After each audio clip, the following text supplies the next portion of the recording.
Alright, mugaka gwawo okusinziira ku musango gwe batadde ku Erias Lukwago Salongo yandibanga ayolekedde kye bayita life imprisonment, okusibwa amayisa. Bampita Kali Lugambo Pro Max Simple MC, njagala otambuze video eno, njagala ogiwa obudde, njagala owulirize ebigambo bino, oligamba nti akasajja kayogera ebigambo ne mutabiwulira.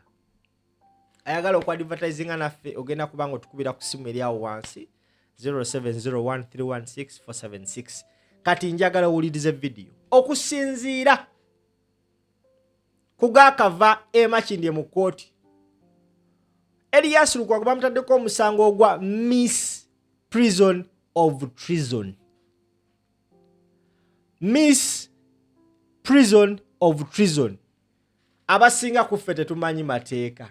Kali Lugambo Pro Max Simple MC yetuminkiriza agenze n'anoonyereza omusana bagamba mu Uganda percentage y'abanna Uganda ewererako ddala evundira mu Mukkomera eyo lwa nsonga abasinga emisango gye babasibako baba gye babassaako tebagimanyi na gimanya abasajja batukweka ssemateeka. Erias Lukwago ye omusango bamutaddeko yandibanga agumanyi, kati njagala gwatagumanyi otule ku video ng'okunnyonnyole.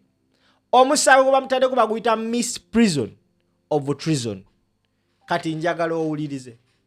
According to Google, Miss Prison of Treason is a crime offense that occurs when a person who is aware of a treasonous plot against the government initially conceals that knowledge or fails to report it to proper authorities as quickly as possible. It criminalizes the failure to act one's civic duty to protect the state. The crime differs significantly based on the jurisdictions, the core element and framework across various legal systems include. Basaba ne banyabo omusango gwe bataddeko Erias Lukwago ogwa Miss Prison of Treason. Omusango gutegeeza nti omuntu ategedde ku treason nti egenda maaso n'atagireportinga to any person a committing omusango gumanyikibwanga Miss Prison of Treason. Basajja mwekoma nnyoko. Kati jabiragano za mutegedde otambuza video. Enono video eri sensitive yensonga lwaki mbagambye mugitambuze. Erias Lukwago bamutaddeko omusango nti yamanya nti Kano Kiza Besigye agenda kutta Museveni n'atavaayo kulopa musango ogwo gwe musango gwe bayita Miss Prison of Treason. Ate n'asigala ng'alwanirira eya committinga treason kye bayita Miss Prison of Treason. Mami Nsubuga Moses ne Nakaddu Harriet mwebale kuweerera. Nyongera okwebaza omusomesa wange Fundi Jogi yasomesa political Kisasi College. Bino twabisoma ne yatuyigiriza okunoonyereza ebintu ebirala. Ekyennaku mu Uganda nti batukweka semateeka. Nze mbadde simanyi musango guno gwa Miss Prison of Treason. Nguulidde leero ku Erias Lukwago nengena nentankula ebitabo. Ekisiriza Erias Lukwago oba ekyamukwasizza jjo n'akubwemi tebannaba nakwogera how he was arrested, abducted from his home. Bamutereddewo musango. Essaawa zino lwetwogerera tweets za muhoozi tuzivuddeko. Naye gwe ssebo oba nnyaba ndaba ku kyendabye mu kkooti. Ku kyendabye mu kkooti. Kyonna ekijja si muntu. Bannakyukakyuka, bafuutu soja, ba keyboard warrior, mbadde mbasaba muwagale engatto. Kuba wano tulaga tugenda lwanisa abantu ba mirundi ebiri. Kino take it from me. Tugenda tulwanisa abantu ba mirundi ebiri. Jonna bagambye ng'asaaga ndi tebasobola kuta Erias Lukwago ne bamuta just like that ne bamusula somewhere no. Bateekwa omugatta ku musango gwa Kano Kiza Besigye. Amagezi gaze ngende maaso. Now, some of the key elements eziri mu nsonga eya Erias Lukwago. mu musango key elements ezirimu omwana azitutemedde njagala owulirize bulungi nnyo tambuza video.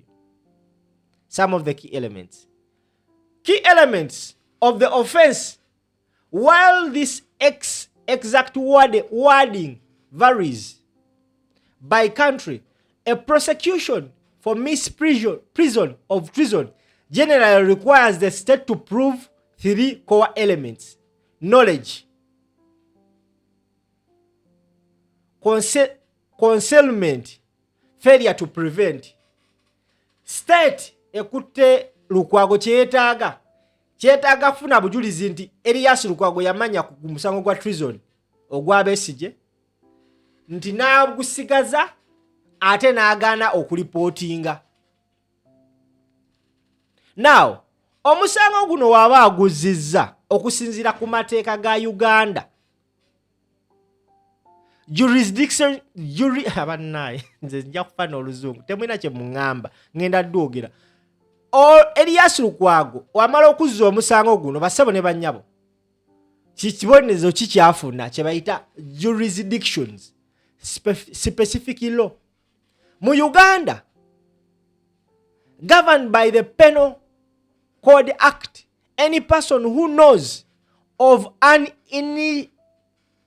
initiation to commit treason and does not report it with all reasonable dispatches to authorities commits misprision of treason. This is very serious felony carrying a potential penalty of life imprisonment. Omusango Erias Lukwago gwe bamutaddeko ogwa misprision of treason gwatandise okuwera ennemba nagwo singa gumukka Muvvi gwandaba ku mukutu gwe bagenda musiba mayisa. Tulu kati gwe nona ndaba ng'oseka. Kino ekijide ku Erias Lukwago ate oyinza olowooza kiri ku Erias Lukwago naye nga kina gye gitunula. First and foremost njagala kwebaza Kyagulanyi Ssentamu Bobi Wine ensonga gye yakola ey'ofuluma eggwanga leero nnyongedde ogikkiriza nti yes it was very calculative. Kuba Kyagulanyi singa yakwatibwa essaawa zino trust me yandibadde aliko omusango gwa treason. And trust me people like Yoweri Ssennyonyi Lubongoya akina buli mukulembeze kati guno omusango guvuddeyo mu nsi segutegedde bagenda kukwata abantu ku musango gwa misprision of treason. Trust me. Kyagulanyi Ssentamu Robert Bobi Wine musajja mugezi nnyo because singa teyafuluma ggwanga Uganda engeri gye bali bamunoonya kikirize kigaane ku statement ze yakolanga babadde bagenda gattagatta ebisango bamuteekeko gwa treason na buli kati singa ali Mukkomera ate buli muntu yenna yanivuddeyo okufuguma bani mutaddeko omusango gwa misprision of treason. Okategedde bampita Kali Lugambo Pro Max Simple MC mbatadde.